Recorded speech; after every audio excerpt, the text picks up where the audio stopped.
မျိုးတွေကောင်းတော့တဲ့ကင်းပါဗျဒီနေ့က21ရက်17လပိုင်း2025ဖြစ်ပါတယ်ဗျာဒါမနေ့စောပြိဖက်ကော်ဖီတစ်ခွက်ကျုပ်တစ်လုံးကော်ဖီကျမ်းပေါ့ဗျာနော်ကော်ဖီကျမ်းပေါ့ကျမ်းမကြီးရာတက်လဲ40ရက်ရောက်ပြီဆိုတော့မလိုက်စားလို့လည်းမရတော့ဗျာနော်အစားလဲစီကျင်ရတယ်ဗျာနော်စီချိုဆိုတာတော့စားစင်ကျင်မှသာလေရဲ့ကိုတော့စီချိုကတော့ဒါ46အောက်ထားပါ140နဲ့မှ6 140နဲ့မှအောက်ဒီလောက်ပါပဲရှိပါနော်ကျမ်းမကြီးရတော့မကောင်းဘူးလားဆိုတော့ကောင်းတယ်ဗျစီချိုဆိုတာကတော့ဒါနည်းနည်းထိန်းရတာပေါ့နော်ထိန်းရတာပေါ့ပို့ပြီးတ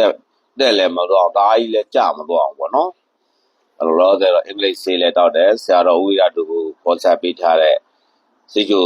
ဗမာဆေးလဲဒါတုံးဆွဲတယ်ပေါ့နော်ဗမာဆေးကတော့ညာအိတ်ခန့်ကြီးဆိုရင်တော့ဗမာဆေးတောက်တော့လော်ကြီးကောင်းနေပါကြနော်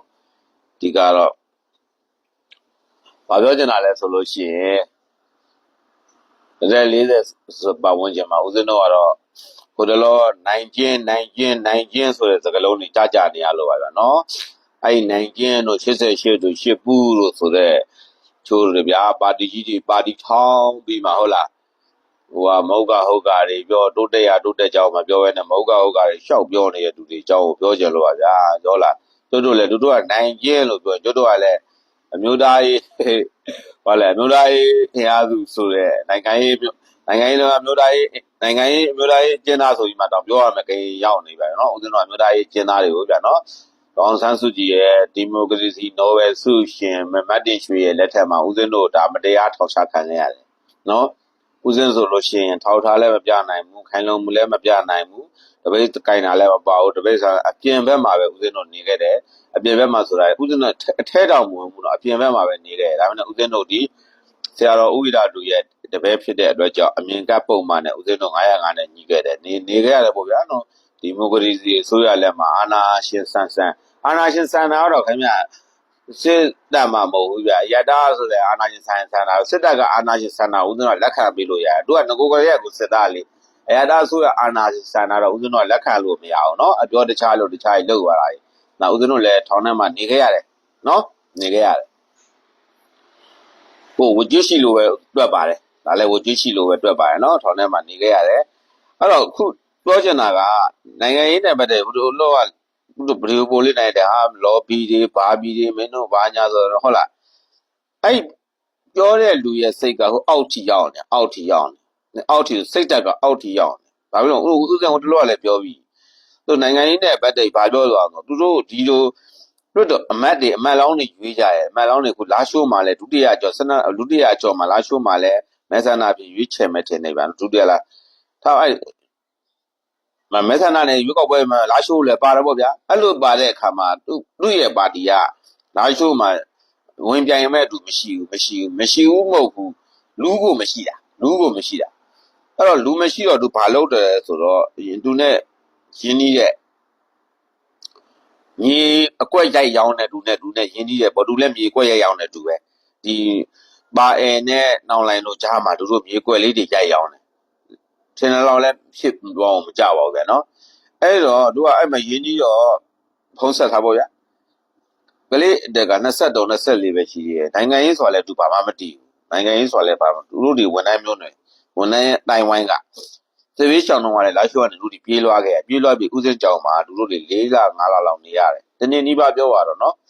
လူသမီးလေးအကြောင်းဆရာမဆိုတော့ဦးစင်းကြောင်မှာဇာတင်ခိုင်းတယ်တလားဒါဦးစင်းလည်းထိုင်းတယ်လောက်စောင့်ရှောက်တယ်ပေါ့ဗျာနော်ထိုင်းတယ်လောက်စောင့်ရှောက်တယ်သားဖြစ်သူကလည်းဒါဘူကြီးပဲတကယ်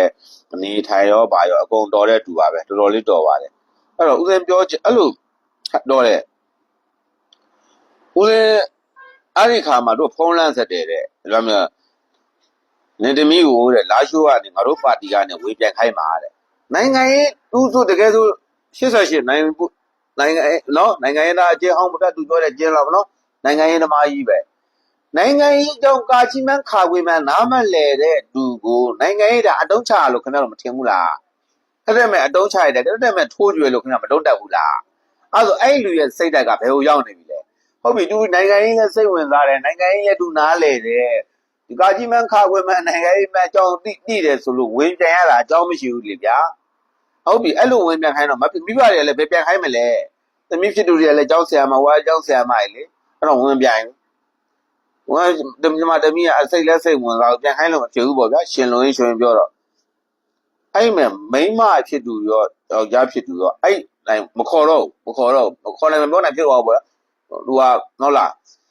ငါအာနာရှင်ဆန္ဒပဲငါပြန်ခိုင်းတာမပြရင်တွေ့မယ်ဒါမှမဟုတ်ပုံစံဖြစ်သွားတာနော်တောင်းပြောတာဖြစ်တာတိုင်းရှင်တွေကတော့ဥစဉ်ရပြန်တော့မပြောပါနဲ့ပါပြန်တော့မပြောပါဘူးလို့တနိုင်ငံလုံးတိအောင်တော့ပြောရမှာပေါ့ဗျာတော့ဒါမှဒါအောက်တန်းကြတာပဲလို့စိတ်ဓာတ်ကဟုတ်လားသူတို့ကတော့ပြည်သူနိုင်တော်တော်များများနိုင်ငံရေးသမားဟောင်းတွေကနိုင်ငံရေးကျင်းသမားတွေချစ်ပူးတွေတော်တော်များများအပြောကောင်းတယ်ချစ်ပူးတိုင်းတော့မပြောပါဘူးဗျာနော်တော်တဲ့ချစ်ပူးတွေလည်းရှိပါတယ်ဟုတ်လားကိုစောပါထူးလို့ဆိုရင်လည်းဒါတို့ချစ်ပူးတွေပဲဟိုမောင်ဆိုးလို့ဆိုလည်းအလန်းမောင်ဆိုးဆိုလည်းဒါချစ်ပူးပဲဟုတ်လားကိုရိုးစောတို့ဘာတော်တော်များများရှိပါတယ်သူတို့ကြက်ပြောတာဟုတ်လားလူတိုင်းတော့ဥစဉ်မဆိုးလို့ပါဘူးချစ်ပူးတွေလည်းရှိပါတယ်အများကြီးဒါနဲ့အဲ့လူရဲ့စိတ်ဓာတ်ကခင်ဗျသူများလာပြောနေကိုညက်ချိကြတော့သူစေအောင်မလုပ်ဘူးကိုညက်ချိကြတော့ငါမှညက်ချိရမကြည့်ဘူးနော်နိုင်ငံရေးသမားဆိုတာကအဲ့တော့ဥစဉ်ပြောချင်တာကနိုင်ငံရေးအဲ့လိုတော်တော်များများလူတွေတော်တော်များများဟာတွေက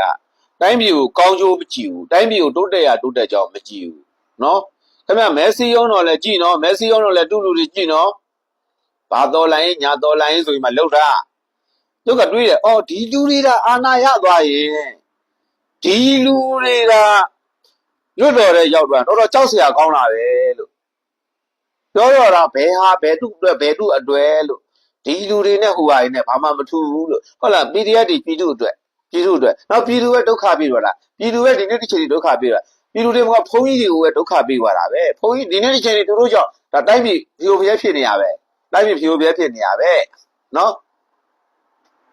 တော်လိုင်းရေးဗန်ကြကြီးတော်လိုင်းရေးကဘု து ကိုတော်လန်းနေရတယ်ဘု து ကိုတော်လန်းနေဘု து ကိုတုံးနေရတယ်ခင်ဗျာကဲရွာတွေခင်ဗျားတို့ပြောမယ်ရွာတွေမီးလောင်နေဘာဖြစ်တယ်ညာဖြစ်တယ်ဆိုတော့ခင်ဗျားတို့တက်မတော်လက်ညှိုးအားစစ်တက်ကြောက်ဘာကြောင့်အဲ့ရွာတွေမီးလောင်ဘလူလောက်ထားတော့ဟမ်အခုခင်ဗျားနောက်ဆုံးပြည်သူတွေတိလာပြီဟုတ်လားဒီရွာကြီးဘလူပြီးရှူတော့လဲဒီရွာကြီးဘလူလောက်တော့လဲသူတို့လာမှတို့လိုဖြစ်တော့ဆိုပြည်သူတွေသူတို့ထောက်ခံတဲ့ရွာတွေအခုဘလူဖြစ်နေပြီလေအမှန်တရားကြီးထွက်လာရဟုတ်လားတချို့နိုင်ငံရေးသမားတွေရဲ့စိတ်ဓာတ်ကပြည်သူအတွက်မဟုတ်ဘဲနဲ့တိုင်းပြည်အတွက်မဟုတ်ဘဲနဲ့သူတို့စိတ်ဓာတ်တွေအောက်ရောက်ငါလာတယောက်မင်းတို့တွေ့မယ်ဆိုအနေနဲ့ဆိုရအမုန်းတရားအာဃာတတရားနဲ့အဲ့ဒီလိုတက်မတော်တို့အဲ့လိုအမုန်းတရားလုံးတယ်ကြတိုင်းပြည်ဒီလိုဖြစ်နေတာအဲ့လိုအမောပေါ့အောင်တက်မတော်ထိန်းကောင်းလိုက်လို့အထိန်းတာမကောင်းဘူးဆိုလို့ရှိရင်တိုင်းပြည်ကသွားပြီနော်ဒီလူများအားလုံးဒါလေးကိုသိစေကျင်တဲ့အတွက်ကြောင့်ပောက်ကိုတော်ကနေဒါပြောပြခြင်းဖြစ်ပါတယ်ဗျပောက်ကိုတော်ရဲ့စကလုံးတိုင်းကိုတေချာစဉ်းစားပါလို့တေချာကိုဟာကိုဆုံးဖြတ်ပါလို့ပြောချင်ပါတယ်ဗျအားလုံးလာပါရဲ့ဗျ